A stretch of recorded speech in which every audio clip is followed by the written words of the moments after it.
एका भीषण अपघातात जीव गेला, 50 लाखांचा क्लेम केला, पण कोर्टाने तो फेटाळून लावला। नेमकं काय घडलं? त्याचं झालं असं की 2019 मध्ये उरणच्या द्रोणागिरी परिसरात 32 वर्षांच्या किरण कुर्डे यांचा क्रेन अपघातात दुर्दैवी मृत्यू झाला। त्यांच्या कुटुंबियांनी 50 लाख रुपयांची नुकसान भरपाई मागत ठाण्यातील MACT कडे दावा दाखल केला, पण कोर्टाने हा क्लेम चक्क फेटाळून लावला। का?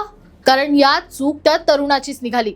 न्यायालयाने स्पष्ट केलं की हा अपघात ज्या ठिकाणी झाला ते नो मॅन झोन म्हणजेच प्रतिबंधित क्षेत्र होतं आणि मृत व्यक्ती तिथे सेफ्टी गिअर शिवाय प्रवेश केल्याचं नोंदवलं गेलं। न्यायाधिकाऱ्यांनी सांगितलं की हा मृत्यू दुर्दैवी असला तरी क्रेन चालकाने निष्काळजीपणा केल्याचा ठोस पुरावा कुठेही नाहीये। तसंच क्रेनवर स्पष्ट इशारा होता की 10 मीटर अंतर ठेवा, तो दुर्लक्षित करण्यात आला होता। आणखी एक ट्विस्ट म्हणजे त्या क्रेन चालकाकडे आवश्यक परवानगी नव्हती, म्हणून विमा कंपनीवरही जबाबदारी आली नाही। जागेच्या मालकाने आधीच 31 लाख रुपये सेटलमेंट म्हणून दिले होते, पण तरीही निष्काळजीपणाचा पुरावा नसल्यामुळे कोर्टाने 50 लाखांचा दावा फेटाळला आहे। कोर्टाच्या निर्णयाबद्दल तुम्हाला काय वाटतं? कमेंट्स मध्ये सांगा आणि अशाच महत्त्वाच्या अपडेटसाठी सबस्क्राइब करा सलाम ठाणे।